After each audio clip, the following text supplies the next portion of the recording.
જૂનાગઢમાં માનવ ઉત્કર્ષ મહોત્સવનું આયોજન. જૂનાગઢ શહેરમાં તા 24, 25 અને 26 એપ્રિલ દરમિયાન 25 વર્ષથી આપ્યો છે.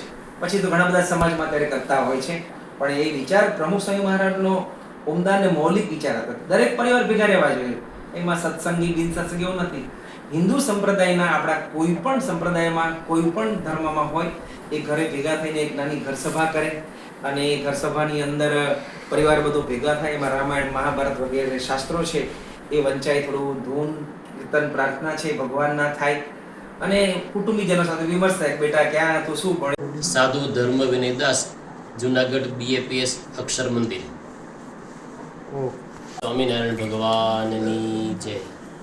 ખાસ તો પરમ પૂજ્ય પ્રમુખ સાંઈ મહારાજ અને પરમ પૂજ્ય મહંત સાંઈ મહારાજની કૃપા અને આશીર્વાદથી જુનાગઢના આંગણે માનવ ઉત્કર્ષ મહોત્સવ કે વ્યક્તિ જે છે ત્યાંથી એક ડગલું આગળ વધે એ અભિગમ સાથે ઝાંસીની રાણી પાસે હવેલીવાડીમાં કાર્યક્રમ થયેલો છે, જેમાં સંસ્થાના વરિષ્ઠ સંત, બહુ વિદ્વાન સંત છે અને ઇન્ટરનેશનલ વક્તા છે એવા પૂજ્ય પૂર્વમની સાંઈ પધારવાના છે અને એમના મુખે સાંભળવું એ પણ એક મોટો લાવો છે. એના હેતુ અને વિષયો પણ બધા છે એ જનરલ વિષય છે, જેમ કે રાષ્ટ્ર પ્રત્યે આપણું સમર્પણ, હું અને મારા સંતાન એટલે કે ફેમિલી લાઈફ, અને હિન્દુ સનાતન ધર્મ પ્રત્યેનું આપણું યોગદાન અને ધર્મ પ્રત્યેની આપણી નિષ્ઠા, આવા વિષયો આપણે રાખેલા છે જેથી દરેકને સારી પ્રેરણા મળે અને જ્યાં છે ત્યાંથી એક સ્ટેપ પોતે આગળ વધી શકે. તો આ એક અભિગમ સાથે BAPS સંસ્થા આવો એક પ્રોજેક્ટ માનવ ઉત્કર્ષ મહોત્સવનો કરી રહ્યા છે.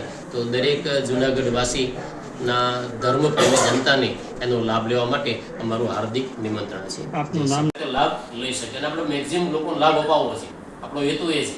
એટલે આપણે ત્યાં ઝાંસીની રાણીનું જે સર્કલ છે ત્યાં હવેલીવાડીમાં આખો કાર્યક્રમ આપણે રાખેલો છે. 3 દિવસનો ઉત્સવ છે.